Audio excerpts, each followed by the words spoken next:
सुरेंद्र यादव जी से पहले बहुत खटपट रहता था, ये मिलाप कैसे हुआ, कैसे पॉसिबल हो पाया? मैं तो जहानाबाद से ही बोल दिया था कि यात्री के छतरी बोल रहा है कि इस बार जिता कर भेजेंगे। सुरेंद्र यादव जी अत्री को आपने लीड दिया और कभी एक समय था कि अत्री में आप चुनाव में वोट नहीं मांगते थे उनके लिए। सुरेंद्र प्रसाद यादव जी से क्या उम्मीद है आने वाले चुनाव में? रंजीत यादव कभी जेल गए हैं कि नहीं? मेरे भाई लोग को केस में फंसा दिया गया, मेरी माँ को केस में फंसा दिया गया, तो कभी मेरे पिताजी जेल में हैं। तो हमको तो याद नहीं कि हम लोग परिवार एक साथ कब हुए हैं, लेकिन हम लोग परिवार का विचारधारा एक है। डर होता क्या है ये भी हम नहीं जानते हैं। अब तो विधानसभा में भी लड़ गए थे। जरूर विधानसभा में लड़े थे, क्या है कि नीतीश जी के बारे में क्या कहना चाहेंगे? नीतीश जी अच्छे व्यक्ति हैं, लेकिन उनका चिराग जी तो पहले कंगना रनावत के साथ में मूवी बना रहे थे। राजनीति में सबसे अच्छा नेता रंजीत जी किसको मानते हैं? 3 ऑप्शन देते हैं आपको, तेजस्वी जी, नीतीश जी, मोदी जी। पिताजी जब हम पहली बार उनका इंटरव्यू कर रहे थे, जब पैरोल पे आए थे तो बताए थे कि जे हम बोल के गली है, छोड़ करके गली है, जे काम रंजीत अगर ना कर तो अगला 25 के चुनाव में वोट ना दी हैं। तो कौन कौन सा काम आपको बता करके गए थे और कौन कौन सा काम अभी पूरा होना बाकी है? तो मेरे राजनीतिक गुरु माननीय श्री राजेंद्र प्रसाद यादव जी हैं, और उन्हीं को हम गुरु ही मानते हैं, भगवान भी मानते हैं, और वही मेरे जन्मदाता भी हैं। रंजीत यादव बराहिल है, अत्री का सेवक है। मेरा आप जुड़वाए 21 परिवार, तो एक परिवार में माननीय श्री लालू प्रसाद यादव जी का परिवार होते हैं। हम तेजस्वी दोनों मेरे बड़े भाई हैं। अत्री विधानसभा क्षेत्र का विधायक मैं नहीं हूँ, अत्री विधानसभा क्षेत्र का विधायक माननीय तेजस्वी प्रसाद यादव जी। अड़चन डालेंगे चाहे कुछ भी करेंगे, तो सबसे आगे तो पहले विधायक से टकराना पड़ेगा, और उसमें भी नौजवान विधायक रंजीत यादव से टकराना पड़ेगा। डरने वाले नहीं हैं। और डर होता क्या है? डर होता क्या है? आदमी सबको जीना है, सबको एक दिन मरना है। आपके मम्मी पापा क्या चाहते थे? आपके मम्मी पापा चाहते थे कि मेरा बेटा भी राजनीति में आया, फिर मम्मी पापा चाहते थे कि मेरा बेटा कोई अधिकारी पदाधिकारी बने पढ़ कर? उस मांझी जी के औरत के पास में उनके घर पे बैठ के मैंने चूहा खाया था, ये हमको हमेशा याद है, या याद रहेगा। बड़ा अनाज के लिए सोचना पड़ा, कपड़ा पहनने के लिए सोचना पड़ता था। पालन पोषण की प्रक्रिया गांव में जब हम रहते थे, मेरे पिताजी उस समय जेल में थे, 1990 में वो जेल गए। आपकी बचपन की कोई यादें हो जिसको आप अभी तक ना भूले हों, वो हमारे दर्शकों को बताना चाहते हो? बचपन की याद है। हमारी माता तो स्वर्गवास कर गई, जनता की सेवा करते करते उन्होंने अपना प्राण त्याग किया। बचपन में हम लोग बहुत कठिनाइयों से गुजरे हैं। जिस प्रकार से हमारे पिताजी को ज़बरदस्ती 1990 में जेल भेज दिया गया, डॉन बॉस्को से जो पढ़ाई स्टार्ट किया, जाके ग्रेजुएशन पुणे से किया। देखिए आज बथानी प्रखंड में जब जो रोड नहीं था, आज 2-2 रेलवे लाइन गुजरती है। बिल्कुल, हाँ।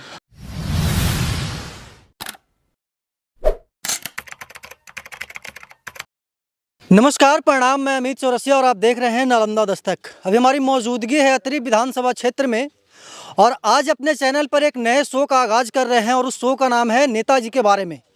और आज हम आपको बताएंगे एक ऐसे शख्सियत के बारे में जिनके पिताजी भी विधायक रहे अत्री से, जिनकी माताजी भी विधायिका रही अत्री से, और अभी वर्तमान में खुद अत्री का प्रतिनिधित्व कर रहे हैं।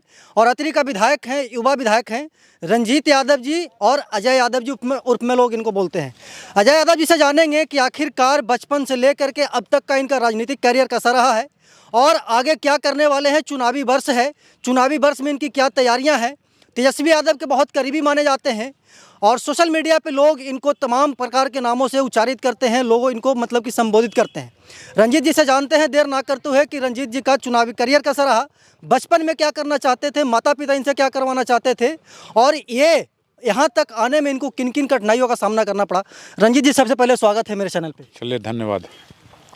रंजीत जी, आपका बहुत बार मैंने इंटरव्यू किया है और बहुत कुछ जानते हैं, नालंदा दस्तक आपको जानती है, लेकिन जो नई युवा पीढ़ी है वो आपकी बचपना को नहीं देखी है, वो जानना चाहती है। और आपसे मेरा रिक्वेस्ट होगा कि बचपन से लेकर के यहाँ तक आप कैसे कैसे आए हैं। स्टार्टिंग का मेरा पहला सवाल ही होगा कि आपका प्रारंभिक पढ़ाई कहाँ पे हुआ और कहाँ पे आप पले बढ़े? देखिए, हम लोग बचपन में प्रारंभिक पढ़ाई तो हम लोग को गांव में ही हुआ, बाल शिक्षा निकेतन, जो आज भी चलता है गांव में। वहीं से हम लोग पढ़ाई प्रारंभिक स्टार्ट किए। उसके बाद जो भी हुआ, जब बड़ा हुए तो हम लोग, मेरे पिताजी जब विधायक बने तो मेरा एडमिशन डॉन बॉस्को में करवाया गया, पटना के डॉन बॉस्को में। और डॉन बॉस्को से हम पढ़ाई किए, और बचपना इस तरीके से बीता। मेरे पिताजी जनता की सेवा में हमेशा कार्यरत रहे और हमारे पिताजी जिस प्रकार से जनता के पीछे लगे रहे और जो कठिनाई थी यहाँ पे हमारे क्षेत्र में अतरी विधानसभा में, खास करके बथानी प्रखंड में, यहाँ एक भी रोड नहीं था। मेरे यादाश्त में एक भी रोड नहीं था। आप जो अभी पुलिया से गुजर के आए, वहाँ पे जब बरसात में पानी आती थी तो हमारे पिताजी ने प्रबंध किया था कि बांस की पट्टी से पुल बनवाने का काम किए थे। चचड़ी का पुल, और उसी पुल पर से हम लोग गुजरा करते थे। पूरे गांव के लोग गुजरा करते थे और लोग पार होते थे। लेकिन जो यहाँ पे कठिनाइयाँ बचपन से मैंने देखा, जो गरीब पब्लिक आम जनता को तकलीफ थी, यहाँ न हॉस्पिटल था, न थाना था, न ब्लॉक था। और जिस प्रकार से लोगों को बचपन में मैं एक बार अपनी माता से पूछा, रात में देखे कि एक खाट पे टांग के लेडीज को सब लोग मिलकर ले जा रहे हैं हॉस्पिटल नहीं, झोला छाप डॉक्टर के पास में। उस समय हॉस्पिटल भी नहीं था। तो मैंने अपनी माँ से पूछा कि ये लोग इतना लोग जा रहे हैं, कौन है, क्या है, क्यों जा रहे हैं। तो उस समय यहाँ पे एक भी गांव में रोड नहीं थी। तो लोग, बरसात के टाइम था, लोग भर छाती पानी में वो खाट पे महिला को ले जा रहे थे। महिला प्रेग्नेंट थी और इसलिए वो लोग झोला छाप डॉक्टर के पास में ले जा रहे थे। और ईश्वर की कृपा से उस महिला का कोई दिक्कत नहीं हुआ, झोला छाप डॉक्टर संभाल लिया। लेकिन ये सारी कठिनाइयाँ हम लोग बचपन से देखते आ रहे हैं। और हमारे पिताजी घर को छोड़ के, जितना घर पे ध्यान नहीं देना चाहिए था, उन्होंने अपने क्षेत्र पर ध्यान दिया, जनता पे ध्यान दिया। और उन्होंने यहाँ ना केवल हॉस्पिटल बनवाया, यहाँ उन्होंने थाना बनवाने का काम किया। यहाँ पे नक्सल प्रभावित एरिया बताया जाता था और यहाँ पे लोग कम शादी विवाह करने के लिए भी नहीं तैयार थे। लेकिन उन्होंने ऐसा किया कि यहाँ पे थाना बनवाने का काम किया, ब्लॉक बनवाने का काम किया। और उन्होंने उतना ही नहीं, आज जो रेलवे लाइन आप देख रहे हैं, उस समय नीतीश कुमार जी रेलवे मंत्री थे और उन्हीं के पास में जाके नारा उरा लगा के, और जैसे भी हुआ ये रेलवे लाइन पास करवाने का काम किया। आज देखिए, आज बथानी प्रखंड में जब जो रोड नहीं था, आज दो गो रेलवे लाइन गुजरती है। और यहाँ आप ब्लॉक भवन में जाइएगा तो इतनी प्रकार की बिल्डिंगें बने हुई, एनएम ट्रेनिंग सेंटर बना हुआ है, हॉस्पिटल है बना हुआ है, बीआरसी बना हुआ है, कस्तूरबा गांधी विद्यालय का आवासीय विद्यालय बना हुआ है। तो जो भी हुआ, उन्होंने जितना भी हो सका हर गांव में रोड पहुंचाने का काम किया। आज ऐसा कोई भी गांव है नहीं है जहां पे रोड नहीं पहुंचा है। जिस प्रकार से लोग विवाह करके डोली में कहार के माध्यम से टांग कर दुल्हन को घर पहुंचाया जाता था, आज गाड़ी उनके घर के दरवाजे पे लगती है और लोग दुल्हन आराम से उतर के अपने घर के एंट्री करते हैं। तो ये सब बचपन से मैंने देखते हुए आया और हम लोग की रुचि थी। हमारे पिताजी चाहते थे कि पढ़ाई लिखाई करके नौकरी करे, और वो मैंने पूना से पढ़ाया, मतलब कि डॉन बॉस्को से जो पढ़ाया स्टार्ट किया, जाके ग्रेजुएशन पुणे से किया। अच्छा, मतलब कि पटना के बाद डायरेक्ट पुणे गए?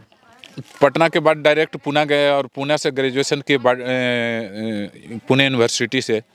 और मजबूरी ऐसा रहा कि जो व्यक्ति विकास के लिए तत्पर रहता है, उसके पीछे सामंतवादी विचारधारा के लोग लगे हुए रहते हैं। पहले जो कहानी सुनते हैं हम अपने पिताजी से, चाहे लोगों से, वृद्ध व्यक्ति से, तो पहले ठिकौए होता था इलेक्शन की, फलना सेठ 100 बीघा वाले, फलना सेठ 100 बीघा वाले, फलना सेठ 100 बीघा वाले जाते थे। और गया जिला में, क्योंकि यहाँ पे तो रोड वूड था नहीं, लोग आते नहीं थे, तो जिला में जाकर उन लोग वहीं से तय कर लेते थे कि इतना दूर का बागडोर हमको दीजिए, इतना दूर का बागडोर हमको दीजिए, हम वोट दिलवा देंगे, ये करवा देंगे। और वैसे ही चला करता था। उस चीज़ को माननीय श्री लालू प्रसाद यादव जी के देन से, माननीय श्री राजेंद्र प्रसाद यादव जी ने सारी चीज़ों को उलट कर रख दिया। और गरीब जनता, आज देखिएगा आप ब्लॉक में जाके कि जितना भीड़ रहती है, गरीब जनता, महिला उला सब पहुंची हुई रहती है और अपना काम करवाती है। तो ये सब देखते हुए मानसिकता हम लोग की पढ़ाई की थी, लेकिन मजबूरी ऐसा हुआ कि सामंतवादी विचारधारा के लोग मेरे परिवार को फंसाए, हमारे पिता को फंसाए केस में। उतना ही नहीं, हमारी माता सीधी सादी थी, सब कोई जानता है। हमारी माता को भी केस में फंसाया गया, हमारे सारे भाइयों को केस में फंसाया गया। तो उन लोग ये चाहते थे कि ये कैसे भी करके अत्रि विधानसभा से हट जाए, ये लोग जेल चला जाए, बाकी हम लोग संभाल लेंगे, फिर सामंतवादी विचारधारा के लोग तत्पर हो जाएंगे। लेकिन आज तक ऐसा होने नहीं दिए हैं और न होने देंगे। और बचपन में हम लोग बहुत कठिनाइयों से गुजरे हैं। जिस प्रकार से हमारे पिताजी को ज़बरदस्ती 1990 में जेल भेज दिया गया, उनको फंसा दिया गया, और जेपी आंदोलन में भी हमारे पिताजी जेल में रहे। आज भी वो जेल में है। आज उनका सज़ा पूरा हो गया है। सज़ा पूरा हुआ उसके बाद भी साल भर ज़्यादा हो गया, लेकिन हमारी सरकार किसी व्यक्ति को निकालने के लिए नियम कानून बदल दे रहे हैं, लेकिन जो व्यक्ति का सज़ा पूर्ण हो गया है, साल भर ज़्यादा हो गया है, उस व्यक्ति को निकलने नहीं देना चाहते हैं कि वो व्यक्ति निकलेगा तो प्रभावित होगा एरिया पर। लेकिन अब देखिए, हम लोग कोर्ट के सहारा ले रहे हैं। हम लोग को न्यायाधीश पे विश्वास है, कोर्ट पे विश्वास है, और हम लोग उस सहारे से चल रहे हैं। और हमारी माता तो स्वर्गवास कर गई। जनता की सेवा करते करते उन्होंने अपना प्राण त्याग किया, लेकिन फिर भी हम लोग भी अडिग हैं, और हम लोग भी चाहते हैं कि जब तक हम लोग रहेंगे, जब तक हम लोग के शरीर में जान रहेगा, अत्रि की जनता के लिए जान रहेगा। एक बूंद खून भी रहेगा तो अत्रि की जनता के लिए रहेगा। जैसा कि आप बताए रंजीत जी कि डॉन बॉस्को में हमारी पढ़ाई हुई पटना में, उसके बाद हम लोग पुणे गए, ठीक है। पटना से पहले की जो प्रारंभिक पढ़ाई थी, जैसा कि बता रहे हैं कि गांव में भी था, गांव में आपका बचपना कैसा रहा? मतलब कि कैसा था यहाँ पे पालन पोषण की प्रक्रिया? पालन पोषण की प्रक्रिया गांव में जब हम रहते थे, मेरे पिताजी उस समय जेल में थे, 1990 में वो जेल गए, तो हम लोग को बहुत सारी तकलीफ़ों का सामना करना पड़ा। अनाज के लिए सोचना पड़ा, कपड़ा पहनने के लिए सोचना पड़ता था। उस समय हम लोग को लगता है 10 पैसा 20 पैसा भी चलता था, और 10-20 पैसा भी हम लोग के हाथ में नहीं रहता था कि हम लोग टॉफ़ी भी खरीद सकें। हम लोग एक दूसरे के मुंह ताकते रहते थे, आशा देखते थे कि हमारे पिताजी कब जेल से बाहर आएंगे, हम लोग का तकलीफ़ दूर होगा। और हम लोग वो यहीं ग्राम में बाल शिक्षा निकेतन में पढ़ाई स्टार्ट किया। अविनाश मास्टर अभी भी हैं, वही हेड मास्टर थे, वही पढ़ाते थे, और यहीं से हम लोग पढ़ाई स्टार्ट किए। यहीं से प्रारंभिक शिक्षा हम लोग का शुरुआत हुआ।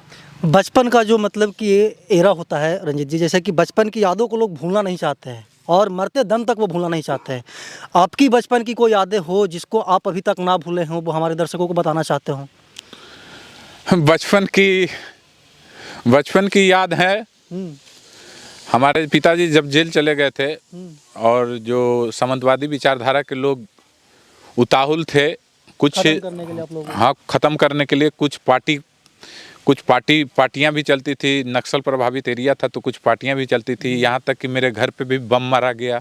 जब हम लोग छोटे थे, 7-8 साल के थे, उस समय भी हमारे घर पे बम पटका गया, गोली चलाया गया, सब कुछ किया गया।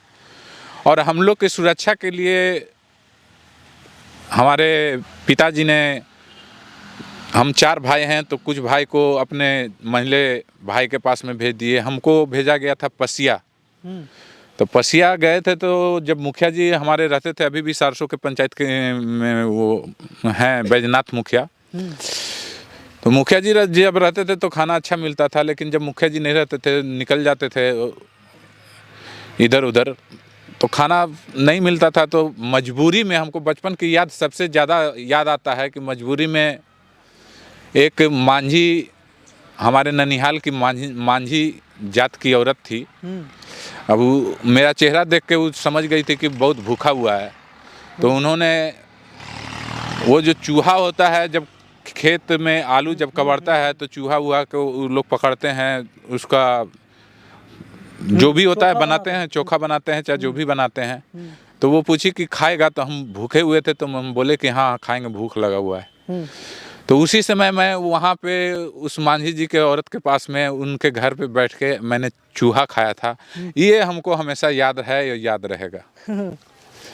आपके दोस्त वगैरह भी बहुत सारे होंगे पढ़ाई के दौरान, जैसे कि बोल रहे हैं कि बाल निकेतन में पढ़े थे, अपने ही इधर बथानी में ही, तो उस समय के दोस्तों के बारे में सोचते हैं तो क्या लगता है? वो लोग मिलते होंगे तो बताते होंगे आप लोग को कि अरे भाई बचपन में हम लोग ये किए थे, वो किए थे, अभी तुम विधायक बन गया है, हम देखो वहीं पे बैठे हुए हैं, कोई काम कर रहे हैं, कोई ये कर रहे हैं। नहीं, बहुत सारे दोस्त हैं जो ऐसे ही हैं, लेकिन बहुत सारे ऐसे दोस्त थे जो पढ़ने में भी तेज थे, और बहुत सारे दोस्त हैं जो नौकरियां कर रहे हैं। वो लोग भी बोलते हैं कि भाई हम लोग तो नौकरी में चले गए, तुम विधायक बन गए। तो हम बोले कि भाई विधायक हम नहीं बने, विधायक अतरी की जनता बनी।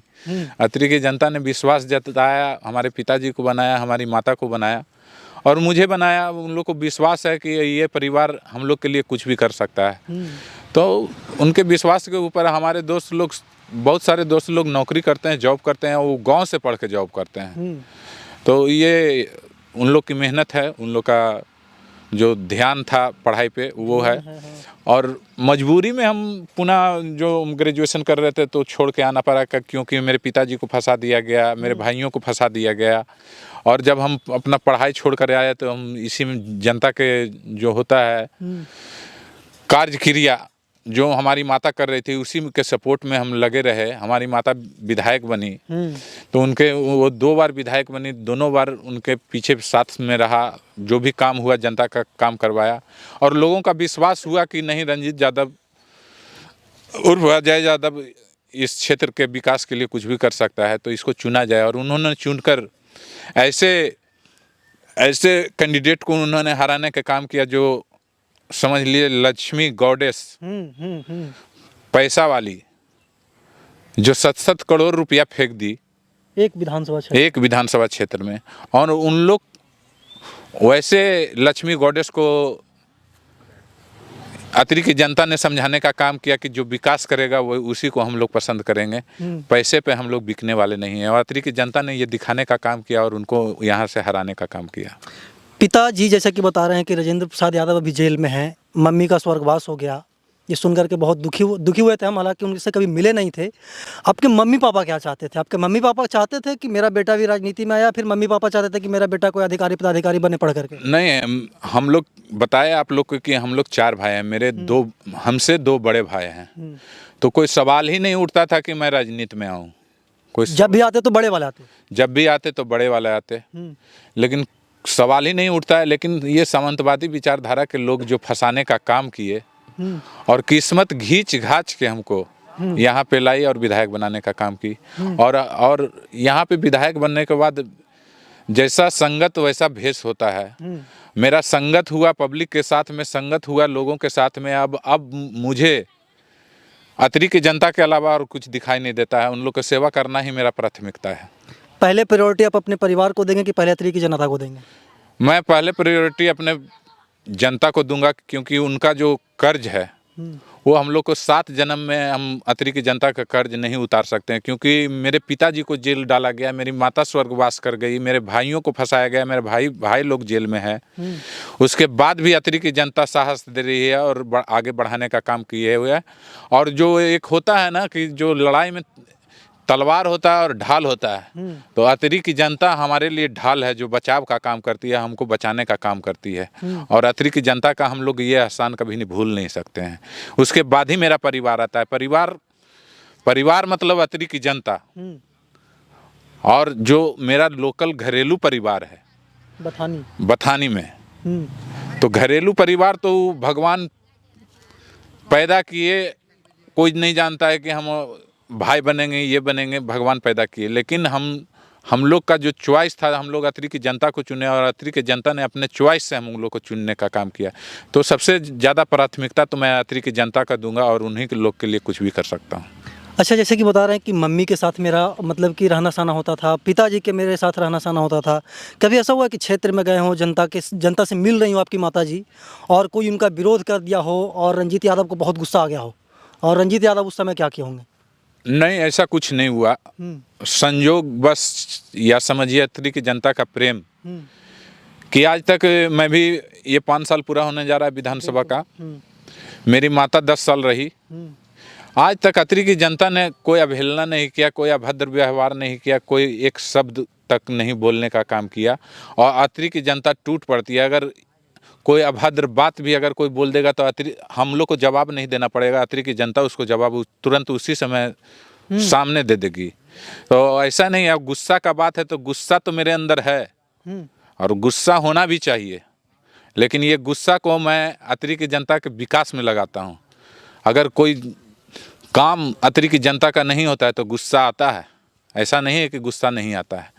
और उम्र होने के अनुसार ही आदमी धीरे धीरे बदलता है, लेकिन मेरा कम उम्र है। नौजवानों को भी मैं बताना चाहूँगा कि अगर जब गुस्सा आए तो उस गुस्से को सही मार्ग पे लगाओ, और सही मार्ग पे लगाओगे तो वो गुस्सा ताकत बन के सामने आएगी। और मैं वही चीज़ किया, मुझे भी गुस्सा आती है, और गुस्सा आती है तो मैं अतरी की जनता का काम जब नहीं होता है, जब कहीं घूस लिया जाता है, जब कहीं कोई पदाधिकारी बार बार टरकाते हैं, उस समय गुस्सा आता है मुझे। और उस समय मैं अतरी की जनता को एक साथ करके और उस पदाधिकारी को सवाल जवाब करने का कोशिश करता हूं, और शायद उनके माथे से पसीना जरूर टपकता है, क्योंकि हम लोग डरने वाले नहीं हैं। और डर होता क्या है? डर होता क्या है? आदमी सबको जीना है, सबको एक दिन मरना है, लेकिन अच्छा काम करके मरेगा तो लोग याद करेंगे। तो इसीलिए मैं आज भी बोलूँगा कि कोई भी पदाधिकारी रहे, जब जनता के काम में अगर अड़चन डालेंगे, चाहे कुछ भी करेंगे, तो सबसे आगे तो पहले विधायक से टकराना पड़ेगा, और उसमें भी नौजवान विधायक रंजीत यादव से टकराना पड़ेगा। और यही मार्ग पे चला हूँ, यही सीखा हूँ। हमारे पिताजी ने भी यही सिखाया है कि बेटा डरना नहीं कभी, अतरी की जनता का काम है। उस काम के लिए अगर तुमको मुख्यमंत्री जी से भी बोलना पड़े तो वहाँ भी मैं मत रुकना, मुख्यमंत्री जी के पास में भी अतरी की जनता के लिए अपनी बात को उचित समय पर रखो। डीएम, जिला पदाधिकारी हो, चाहे कोई भी हो, अतरी की जनता के काम के लिए एक शब्द मरौवत नहीं करना, बोलने में रुकना नहीं। और मैं रुकता भी नहीं हूँ। जो अतरी की जनता का काम रहता है मैं डायरेक्ट बोलता हूँ।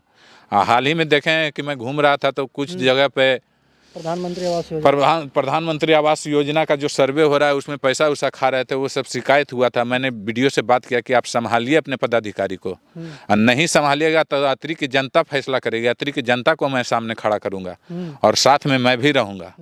और मैं चाहता हूँ कि पदाधिकारी लोग भी संभल के काम करें, जनता का काम करें। लुटौल करने से थोड़े देर के लिए फायदा होगा, लेकिन कितने अतरी की जनता का घाटा होगा, और उस घाटा को रंजीत यादव अतरी विधायक बर्दाश्त करने वाला नहीं है। 4 भाई हैं जैसा कि बता रहे हैं, आप सबसे छोटे हैं? सबसे छोटे हैं? सबसे छोटे नहीं हैं, छोटे से बड़े हैं हम सांझिल भाई हैं। अच्छा, सांझिल भाई हैं। कितने परिवार में सदस्य हैं विधायक जी आप अपने, मतलब कि मम्मी पापा सब मिला करके? मेरे मम्मी पापा सब मिला के 21 परिवार होंगे। हमारे बड़े भैया का 3 बेटा 3 बेटी है, मंझले भैया का 2 बेटी 1 बेटा है, मेरा 2 बेटा 1 बेटी है, छोटे वाला का 2 बेटा है। तो हम लोग मिला जुला के 21 परिवार पढ़ते हैं। और आप देख भी रहे होंगे, हम समाधि स्थल पर बैठे हुए हैं, हमारी माँ भी सुन रही होंगी। माँ के समाधि स्थल पर बैठे हुए हैं। हमारे माँ की समाधि स्थल के बगल में मेरी बड़ी माँ का भी समाधि स्थल बना हुआ है। तो ऐसे परिवार जोड़ेंगे तो हम लोग का बहुत बड़ा परिवार है। लेकिन कुछ ऐसे परिवार में कुछ ऐसे व्यक्ति निकल जाते हैं जो वो चाहते हैं, उनको जलन की भावना, द्वेष की भावना उत्पन्न हो जाती है। और कुछ ऐसे भी परिवार हैं जो जलन की भावना और द्वेष की भावना से वो चाहते हैं कि किस प्रकार से रंजीत यादव को हराया जाए।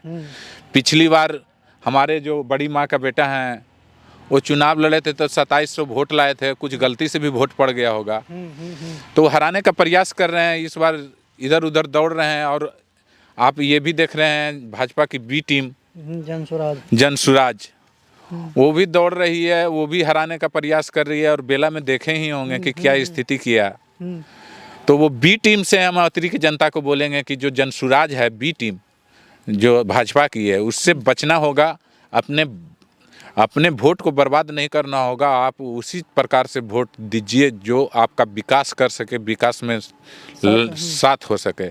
क्योंकि विकास के लिए हमारे पिता ने मंत्री पद को ठुकरा कर माननीय लालू प्रसाद यादव जी को उन्होंने कहा था कि आप मंत्री मत बनाइए, लेकिन सब डिवीजन बना दीजिए, अनुमंडल बनाइए। और आज आप देख लीजिए कितने विधायक घूम के अनुमंडल बनाए, लेकिन मेरे पिताजी ने अपने क्षेत्र को 2-2 ब्लॉक और अनुमंडल बनाने का काम किया, जो आज नीमचक बथानी अनुमंडल कहलाता है। जैसा कि बोल रहे हैं विधायक जी कि हम कुल अभी मौजूदा में 21 परिवार हैं, ठीक है। आखिरी बार सभी 21 परिवार कब शामिल हुए थे, याद है? कभी एकत्रित हुए होंगे? मुझे तो याद नहीं है। मैं जब भी देखा हूँ तो जिस प्रकार से लोग हावी हैं सामंतवादी विचारधारा के लोग, तो कभी हमारे परिवार को एक साथ होने नहीं दिया। कभी मैं अपनी माँ के पास साथ में रहा, मेरे भाई लोग को केस में फंसा दिया गया, मेरी माँ को केस में फंसा दिया गया, तो कभी मेरे पिताजी जेल में हैं। तो हमको तो याद नहीं कि हम लोग परिवार एक साथ कब हुए हैं, लेकिन हम लोग परिवार का विचारधारा एक है। और हम लोग 4 भाई हैं, तो चारों का सहमति एक तरफ रहता है कि सिर्फ अतरी की जनता को देखो, हम लोग अपना देख लेंगे। जो लिखा हुआ है किस्मत में वो हटा नहीं सकता है, लेकिन अतरी की जनता को अगर विकास करोगे तो हम लोग को जो कर्ज है थोड़ा बहुत वसूल होगा। और हम तो बताए कि अतरी की जनता का कर्ज 7 जन्म तक वसूल हमसे होने वाला नहीं है। जैसे कि बोल रहे हैं कि जेल, मुकदमा, थाना, पुलिस प्रशासन का पुराना नाता रहा है आपके परिवारों से, ठीक है। रंजीत यादव कभी जेल गए हैं कि नहीं? मैं जेल गया हूँ, कभी 19 दिन के लिए, कभी 18 दिन के लिए, कभी 6 महीना के लिए। तो आप उठाकर देख लीजिएगा कि मेरे केस में भी देखिएगा कि जब हम पूना में पढ़ाई करते थे तो यहाँ पे कुछ भी हुआ तो नाम उसमें मेरे पिताजी का दिया, तो मेरे भाई को दिया, तो उसमें मेरा भी नाम शामिल कर दिया। जबकि बहुत सारे केस में 2-3 केस ऐसा है जिसमें हम थे नहीं, पूना में थे, मेरा उम्र भी नहीं हुआ था, जुगलैंड, उसमें जुगलैंड हो रहा है, मेरा 18 वर्ष भी नहीं पूरा हुआ था, फिर भी नाम दिया जा रहा था। हम पढ़ रहे थे पूना में, नाम यहाँ दिया जा रहा था, केस यहाँ दर्ज हो रहा है। तो वैसे वैसे विचारधारा के लोग लगे हुए थे कि इन लोग के सारे परिवार को फंसा दिया जाए कि अतरी की जनता के लिए लड़ने वाला कोई न रहे। लेकिन हमारे पिताजी जो प्रण उठाए हैं, तो मेरा जितना भी परिवार है वो सारे लोग एक ही शब्द जानते हैं कि अतरी की जनता। अतरी की जनता के लिए हम लोग कुछ भी कर सकते हैं, किसी को कुछ भी करना पड़े, कुछ भी करना पड़े, अतरी की जनता के लिए जो भी विकास का कार्य होगा करेंगे। अतरी की जनता के लिए लड़ाई लड़ना पड़ेगा, पदाधिकारियों से लड़ाई लड़ना पड़ेगा, सरकार से लड़ाई लड़ना पड़ेगा, लड़ेंगे। हम लोग पीछे हटने वाले नहीं हैं। हम लोग पीछे क्यों हटें? जब जो भलाई का काम हो, अतरी की जनता का काम हो, तो हम लोग पीछे हटें क्यों डरें? हम लोग को डर नाम का चीज़ नहीं है। डर होता क्या है ये भी हम नहीं जानते हैं। अब तो विधानसभा में भी लड़ गए थे। जरूर विधानसभा में लड़े थे। क्या है कि हमारी जो सरकार बनी थी, सरकार ने सारे नियमों को धज्जी उड़ा के बाहरी फोर्स को घुसाकर विधायकों को पीटने का काम किए। तो वहाँ पे लड़ाई क्यों नहीं हो? जब विधानसभा का मर्यादा नहीं रहेगा तो विधायक का मर्यादा क्या रहेगा, मुख्यमंत्री का मर्यादा क्या रहेगा, सभा और विधायक के जो अध्यक्ष हम लोग के हैं, सभापति नहीं, अध्यक्ष जो होते हैं, विधानसभा अध्यक्ष का मर्यादा क्या रहेगा? तो मर्यादा का उल्लंघन किया गया और मर्यादा के उल्लंघन करने के खिलाफ में हम लोग लड़ाई लड़े। मतलब कि लड़ने और भिड़ने से पीछे नहीं रहते रंजीत जी। लड़ाई तो भगवान श्री कृष्ण ने बताया है कि बिना लड़े हुए कोई उपचार नहीं। शांति अगर चाहिए तो लड़ाई जरूरी है। अगर शांति बहाल करना है तो लड़ाई जरूरी है। भगवान सब कृष्ण जी जब लड़ाई में उतर सकते हैं तो उन्होंने एक सीख दिया है, गीता सार सुनाया है, और उन्होंने बताया है कि जो लड़ाई लड़ेगा तभी शांति उत्पन्न होगी। इसीलिए लड़ने भिड़ने में एकदम आगे रहते हैं। क्यों नहीं लड़ें? हम लड़ रहे हैं, गलत कार्य के लिए लड़ेंगे तो मेरी गलती है, लेकिन सही कार्य के लिए लड़ाई लड़ते हैं तो मेरी कोई गलती नहीं है। इसके लिए क्यों न फांसी पे चढ़ा दिया जाए। सही के लिए हमेशा खड़े रहेंगे। सही के लिए हमेशा लड़ाई लड़ेंगे, सही के लिए हमेशा खड़े रहेंगे। अभी चुनावी वर्ष है रंजीत जी, क्या तैयारियां चल रही है चुनाव में? मतलब कि फिर से आना है। तेजस्वी यादव के बहुत करीबी है, बार बार मिलते रहते हैं। क्या बातचीत होती है तेजस्वी यादव से अतरी विधानसभा क्षेत्र की जनता के लिए और आने वाले चुनाव के लिए? अतरी विधानसभा क्षेत्र का विधायक मैं नहीं हूँ। अतरी विधानसभा क्षेत्र का विधायक माननीय तेजस्वी प्रसाद यादव जी हैं। वो खुद बोले थे कि अतरी मतलब कि पूरा एकदम हम लोग कहना नहीं पड़ता, नीतीश कुमार भी आएंगे तो चुनाव नहीं जीतेंगे। अतरी की जनता भली भांति जानती है, और अतरी की जनता जो पढ़ाई पढ़ी है माननीय श्री लालू प्रसाद यादव जी से, माननीय श्री राजेंद्र प्रसाद यादव जी से, आज भी अतरी उसी ढर्रे और उसी नक्शे कदम पर चलती है। और कोई भी आ जाए, अतरी की जनता का जो फरमान होगा, अतरी की जनता का जो न्याय होगा वो सर्वमान्य होगा।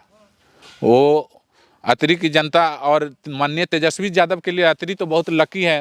हाँ, वो बोल हमारे पुण्य तिथि पे आए थे तो बोले 2 साल थे कि- पहले। हाँ 2 साल पहले आए थे तो बोले थे कि अतरी इसलिए लकी है कि जैसे ही वो अतरी में कदम रखे तो उनके पिताजी को बेल हुआ था। हुआ था, हाँ।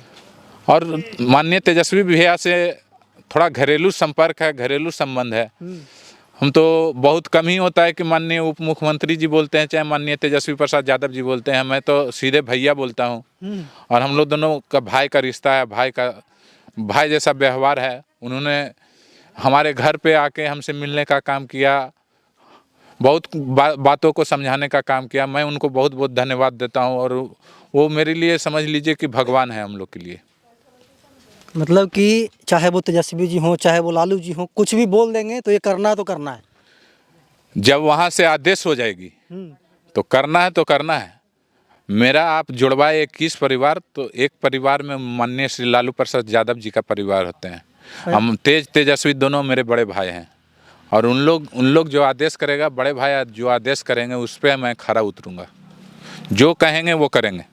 अच्छा, तो चुनाव आ रहे हैं तो क्या मतलब कि फिर से तैयारी में लग गए हैं? तेजस्वी से क्या उम्मीदें हैं? तैयारी में तो हम 5 साल लगे रहते हैं। चुनाव में लोग तैयारी में लगते हैं वो अलग बात है, वोट कटवा लोग भी लगते हैं तो वो अलग बात है। लेकिन हम लोग 5 साल तैयारी में रहते हैं। हम लोग बैठते नहीं, हम लोग जनता का कार्य करते हैं। और जो भी देखिए यहाँ पे अभी 110 गो रोड पास हुआ है MR में, बहुत सारा अभी पास हुआ है, सब देखेंगे लिस्ट। और ऐसा कोई भी गांव नहीं है जहां मतलब कि आज रोड नहीं पहुंचा है। और ये रोड जो पहुंचा है तो माननीय तेजस्वी प्रसाद यादव जी का विभाग था, उसी समय सारा विभाग से वो अपना पास किए थे, सैंक्शन किए थे। तो मैं तेजस्वी यादव जी को भी धन्यवाद देना चाहता हूं कि आपने अतरी को अपने दाहिने हाथ पे रखा और आँख खोल कर देखा, दोनों आँख खोल कर देखा, एक आँख नहीं दोनों आँख खोल कर देखा और विकास करने का कार्य किया। और मैं बताया हूँ कि अतरी तेजस्वी यादव का है और रंजीत यादव बराहिल है, अतरी का सेवक है। जो आदेश होगा हमारे बड़े भाई तेजस्वी यादव जी का, अतरी में वही हम कार्य करेंगे। जो जनता का आदेश होगा अतरी का, वही कार्य तेजस्वी प्रसाद यादव जी करेंगे। राजनीतिक गुरु किसे मानते हैं? किसको अपना अभिभावक मानते हैं? मेरे राजनीतिक गुरु मेरे पिता माननीय श्री राजेंद्र प्रसाद यादव जी हैं। खुद वही हैं, क्योंकि जो भी मैंने आज तक सीखा है तो माननीय राजेंद्र प्रसाद यादव जी का जीवनी पढ़ के सीखा है। वो अपना पूरा जीवनी लिखे हैं, वो पढ़ के मैंने सीखा है कि किस प्रकार से इन्होंने लड़ाई लड़ी, किस प्रकार से इन्होंने जनता के लिए पैदल 2-2 दिन 4-4 दिन 1-1 महीना अपने घर छोड़ के जनता के कार्य के लिए पैदल यहाँ से अतरी 20 किलोमीटर जाते थे और वहाँ रह के लोगों का कार्य करवाते थे। तो मेरे राजनीतिक गुरु माननीय श्री राजेंद्र प्रसाद यादव जी हैं और उन्हीं को हम गुरु ही मानते हैं, भगवान भी मानते हैं और वही मेरे जन्मदाता भी हैं। मतलब कि अभी वो फिलहाल जेल में है, चुनावी वर्ष है, कितना कमी खल रहा है राजेंद्र प्रसाद यादव जी का? देखिए, कमी तो मुझे तो खलेगा ही कि मैं बेटा हूं, लेकिन अतरी विधानसभा की जनता को कमी खल रहा है।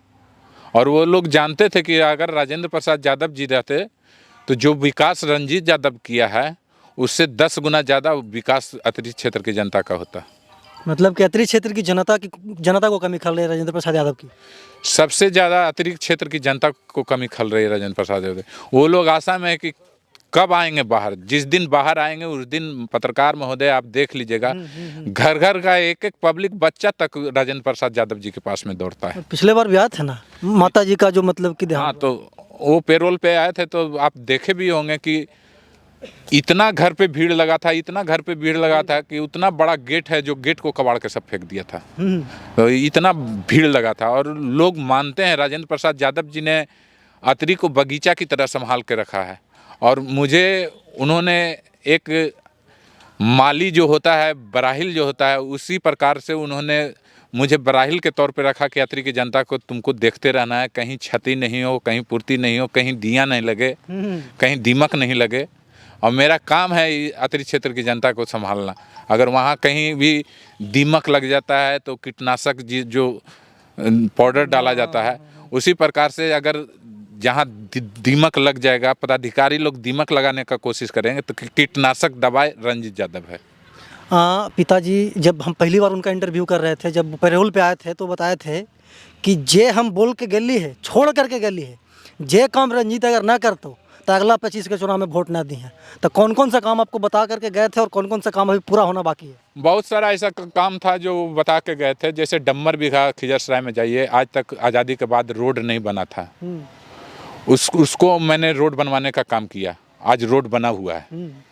आप देखिए यहाँ पे सरेन बगल में है, खून बीघा, उसको भगवानपुर भी बोलते हैं, वहाँ आज तक आज़ादी के बाद रोड नहीं पहुँचा। उस रोड को मैंने पास करवाया, अब टेंडर में है वो रोड। मतलब बन जाएगा? बन जाएगा और चुनाव के पहले स्टार्ट होगा, बनेगा। और बहुत सारे ऐसे कार्य थे कि जो उन्होंने बता के गया कि जनता का जो भी कार्य होगा, वृद्धा पेंशन, विधवा पेंशन, जो भी छोटा मोटा भी कार्य है, अगर रंजीत यादव नहीं करेगा तो मेरे जो राजनीतिक गुरु हैं श्री राजेंद्र प्रसाद यादव, वहाँ से फटकार मिलेगी। मिलते रहता होगा आपको? तो वो तो हमेशा मिलते रहता है कि ये नहीं किया, वो नहीं किया, और दौड़ के जितना भी होता है मैं कार्य पूरा करता हूँ। और एक पिता हमेशा चाहता है कि अपना बेटा को अगर कार्य कर भी रहा है तो 10 गो बात सुनाए कि और ज़्यादा करे। तो वही मतलब कि उनके फटकार को आप फटकार नहीं आशीर्वाद समझते हैं? वो आशीर्वाद ही है, फटकार नहीं है। वो हमेशा चाहते हैं कि मेरा बेटा और बढ़ चढ़ के काम करे और करे और करे। तो यही है उनका। तो 4 साल खत्म हो गया रंजीत जी, कुछ माह बचे हैं शेष चुनाव में। कुछ वैसा काम हमारे दर्शकों को बताइए जिसको मतलब कि बरसों बरसों तक याद किया जा सके। जैसे कि आप अपने पिताजी के कार्यों को गिनवा रहे थे, आपने कुछ वैसा काम किया हो जिसको मतलब कि बरसों बरसों तक आपकी जनता याद रखे? बहुत सारे ऐसा गांव हैं जहां रोड नहीं पहुंचा था, शादी विवाह में दिक्कत होता था, बरसात के टाइम में वो लोग भर छाते पानी से निकल के जाते थे। और बहुत सारे ऐसे गांव हैं जहां लाइन नहीं पहुंचा था। अभी देखिए आप कृषि का कार्य करवा रहे हैं, सब जगह पोल उल गड़ा रहा है, सब कुछ हो रहा है। तो बहुत ऐसा गांव है, जैसे जगडीहा था, लड़ंकिया था, तेजा बीघा था, तेहैया था, इनाचक था, डम्मर बीघा था, भगवानपुर था। बहुत सारे ऐसे जगह रोड नहीं पहुंचा। अभी गांधीनगर था, वो भी मैंने रोड लिख के दिया है। इधर मेरे विधानसभा क्षेत्र के एकदम जस्ट आप सटे हुए हैं, वहाँ पे भी एक सड़क बन रही है, वो पता नहीं नौवाड़ी लोग बोलता है। हाँ, वो उसका मांग बहुत ज़्यादा था, उसको मैं प्राथमिकता दिया और उसको काम करवाने का कार्य कर रहा हूँ। और काम हो भी रहा है, करीब करीब अंतिम स्टेज में होगा। तो मैं जितना भी पब्लिक का कार्य है मैंने पूरा किया। और जो कार्य मैं नहीं कर सका तो वो हमारी यात्री की जनता भी जान रही है और सारे लोग भी जान रहे हैं कि हम लोग की सरकार नहीं है। सरकार रहती तो करने का काम करते और वो काम कर लेते तो हमेशा मेरा नाम रहता। हमारे मोहड़ा जो ब्लॉक है, 50 किलोमीटर से लोग आते हैं गाड़ी भाड़ा लगाकर, और कार्य नहीं होता है तो लौट कर जाते हैं। लेकिन मोहड़ा में जगह रहने के साथ 7.5 एकड़ जमीन रहने के उपरांत भी ब्लॉक नहीं बना। वहाँ से हाफ किलोमीटर 1 किलोमीटर तपोवन जो पर्यटक स्थल है, और इधर दशरथ मांझी जो हाफ किलोमीटर वहाँ से पड़ता है मात्र।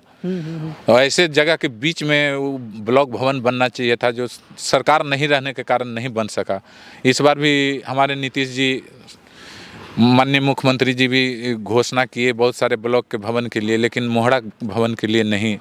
क्यों ये भेदभाव क्यों होता है? सत्ता परिवर्तन होता है तो एक और विधायक हैं राकेश कुमार रोशन जी बता रहे थे कि जब हम लोग सत्ता में रहते हैं तो हम लोग को ज़्यादा रोड का सेंक्शन होता है, विकास का मतलब कि फंड बहुत ज़्यादा मिलता है, लेकिन जैसे ही सत्ता परिवर्तन होता है तो विकास के कार्यों में बाधा आने लगती है। तो ये का सच्चाई है? भेदभाव होता है। भेदभाव सरकार बनती है तो वो चाहती है कि विपक्ष पार्टी जितना बढ़ चढ़ कर काम करता है वो नहीं कर पाए, नाम नहीं हो पाए, काम नहीं हो पाए। और भेदभाव तो करेंगे ही, क्योंकि हम लोग उन लोग की कमियों को उजागर करते हैं। तो उसी प्रकार से कमियों को उजागर करने के कारण और विपक्ष दल में रहने के कारण हम लोग के काम में थोड़ा बाधा पहुंचती है। जितना होना चाहिए उतना नहीं हो पाती है। आप देखिए अभी सामने ट्रेन गुजर रही है, ये सब देखकर हम लोग का सीना चौड़ा होता है कि हमारे पिताजी ने ऐसा काम किया कि यहाँ से ट्रेन गुजर रही है। जहाँ एक मोटरसाइकिल तक नहीं पास होती थी, आज ट्रेन गुजर रही है। राजनीति में सबसे अच्छा नेता रंजीत जी किसको मानते हैं? 3 ऑप्शन देते हैं आपको, तेजस्वी जी, नीतीश जी, मोदी जी। युवा होने के कारण, युवा होने के नाते जिस प्रकार से मैं देखता हूँ, तेजस्वी जी 10 लाख का सूट नहीं पहनते हैं।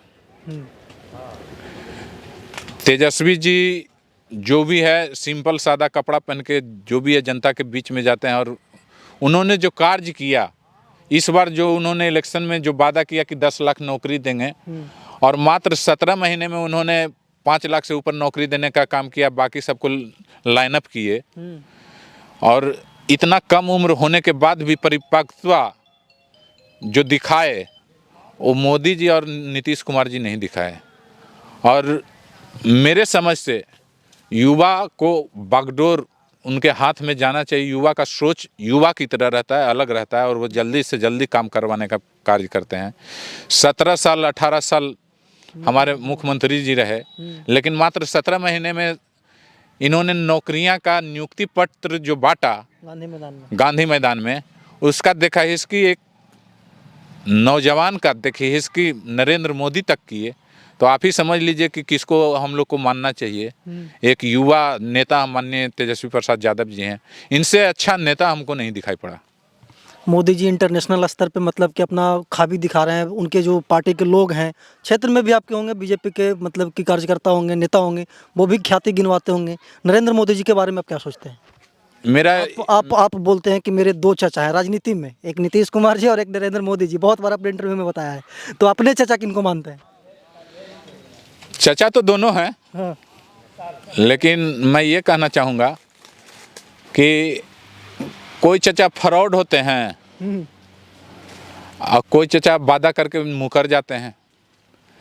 हमारे माननीय प्रधानमंत्री जी मोदी जी, नरेंद्र मोदी जी, वो 10 लाख का सूट पहनेंगे, ट्रंप से मिलेंगे, पूरे मीडिया पे प्रचार करेंगे, ये हुआ वो हुआ। वो अपने आपको मैं बताना चाहूँगा कि मैं सिर्फ अपने दल का ही नेता को हम नहीं मानता हूँ। भाजपा के भी नेता थे अटल बिहारी वाजपेयी जी, उनको मैं मानता हूँ कि वो अच्छे नेता थे, बहुत अच्छे विद्वान व्यक्ति थे। वैसे विद्वान तो नरेंद्र मोदी जी हैं नहीं, लेकिन इनका एक चीज़ में अटल बिहारी वाजपेयी से भी विद्वान है, झूठ बोलने में, प्रचार करने में और अपना तेज दिखाने में उनसे भी आगे हैं। अटल जी तो बेचारे जो भी कार्य किए खुलेआम किए, सबके सामने किए, माइक से बोलकर किए। लेकिन हमारे मोदी जी जिस प्रकार से कर रहे हैं, वो बोलते थे कि मैं 15-15 लाख रुपया दूंगा, 15 लाख रुपया तो मिला नहीं। बिहार को विशेष राज्य का दर्जा दूंगा, विशेष राज्य का दर्जा मिला नहीं, डबल इंजन की सरकार है। उन्होंने कहा कि यहाँ कोई आतंकवादी नहीं घुसेगा। कैसे आतंकवादी घुस जाता है, कैसे पैसा मिल जाता है? तो पुलवामा वाला अटैक हो जाता है, अटैक याद होगा। रोज बोलते थे कि जब एक मुड़ी कटेगा तो 10 मुड़ी कटेगा आतंकवादियों का। तो बार बार आतंकी हमला हो रहा है। तो ये सब वो बाद में अंतिम में बोल देते हैं कि वो सब तो जुमला था। तो जुमलेबाज सरकार को हम कितना माने, जुमलेबाज चचा को कितना माने हम। नीतीश जी के बारे में क्या कहना चाहेंगे? नीतीश जी अच्छे व्यक्ति हैं, लेकिन उनका जो मेरे समझ से वो तो बहुत बड़े हैं और बहुत ऊंचे दर्जे के नेता हैं। तो नीतीश जी को मैं मानूंगा, लेकिन उनका संगत थोड़ा सा गलत है। और उनका संगत जब भाजपा से तालमेल होता है और गलती में चला जाता है, लोग जुमलेबाजी करने लगते हैं और नीतीश जी बेचारे मजबूर होके उनको चुपचाप सहना पड़ता है।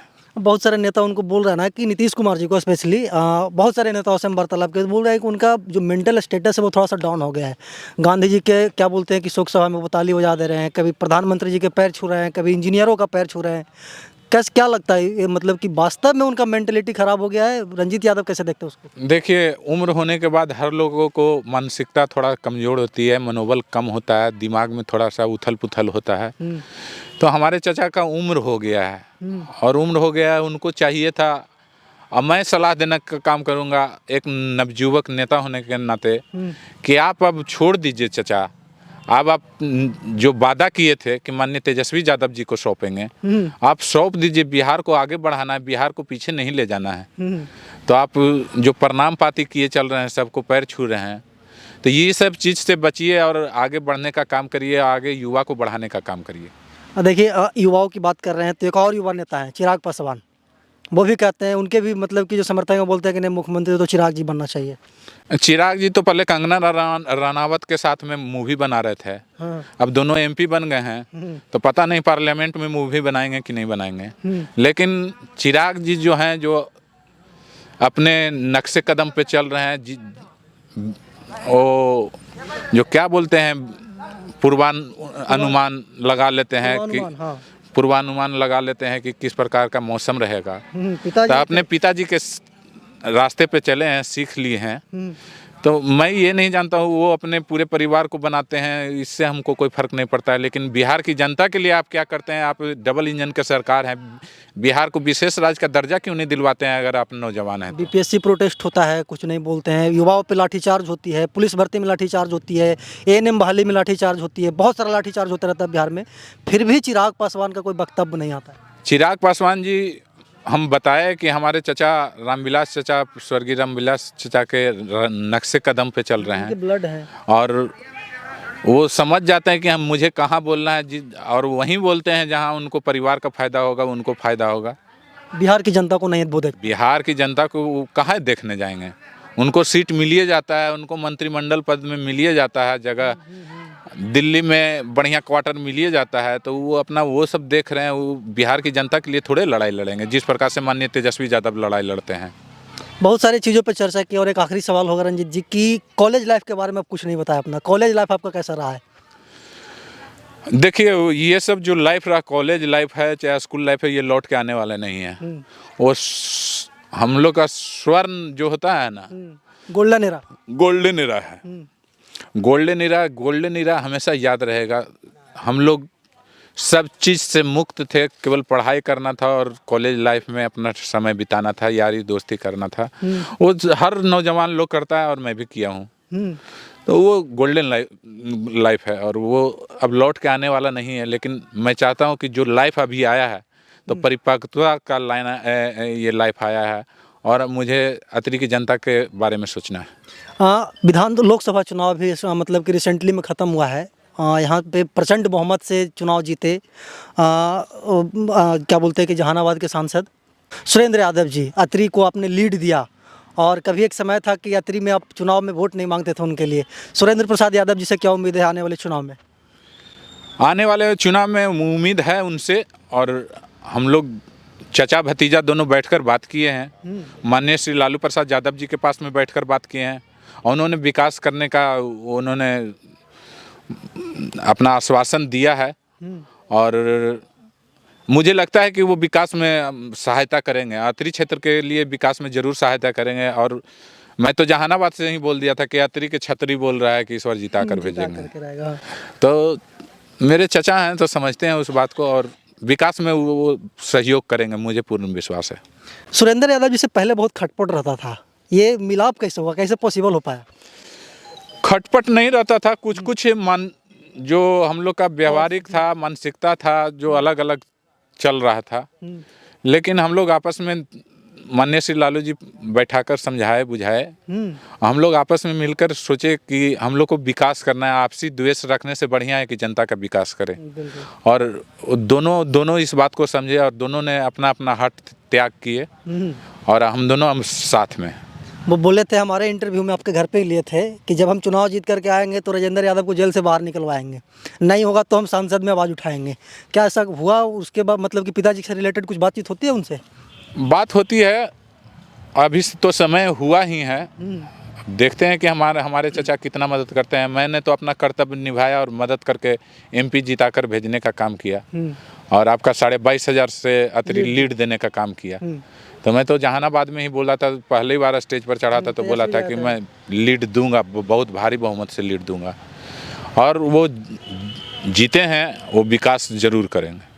चलिए, आखिरी सवाल होगा रंजीत जी कि अपने क्षेत्र के तमाम जनता को क्या संदेश देना चाहेंगे? चुनावी वर्ष है, बहुत सारे जैसे कि आप ही बोल रहे हैं कि बिचौलिया घूम रहे हैं, बी टीम घूम रहे हैं, सी टीम घूम रहे हैं, अपने क्षेत्र के जनता से क्या रिक्वेस्ट करना चाहेंगे, क्या संदेश देना चाहेंगे? मैं क्षेत्र की जनता को प्रणाम करते हुए उनको बताना चाहता हूं कि आप लोग भूल भुलैया में मत रहिएगा। बहुत सारे तिकड़मबाज लगेंगे, बहुत सारे आके पैसा छीटने का काम करेंगे, 500, 1000, 2000, तो वो पैसा रुकेगा नहीं। लेकिन जो विकास का कार्य हुआ है और विकास जितना हुआ है क्षेत्र में, वो छुपा हुआ नहीं है। जो बोलता है तो वो खोज कर उलट कर देख ले, फाइल देख ले उलट कर। विकास का कार्य होते रहेगा और अतरी की जनता इस भली भांति को समझती है। अगर हमसे गलती सलती हुआ उसके लिए मैं क्षमा मांगता हूँ अतरी की जनता से और आगे और बढ़ चढ़ कर काम करने का काम करूँगा। चलिए, हमारे साथ रंजीत यादव जी थे, जो कि बहुत ही विस्तार से अपनी जीवनी के बारे में बताया। बाकी रंजीत यादव के लिए आप क्या कहना चाहेंगे, कमेंट बॉक्स में बताइएगा। हम ऐसे ही दूसरे एपिसोड में दूसरे राजनेता से मिलवाएंगे और जानेंगे कि उनका राजनीतिक करियर कैसा रहा है। बाकी हम ऐसे ही देश दुनिया की तमाम छोटी बड़ी खबरों से आपको रूबरू करवाते रहते हैं और आगे भी करवाते रहेंगे। तब तक के लिए बने रहे हमारे साथ और देखते रहना नालंदा दस्तक। धन्यवाद।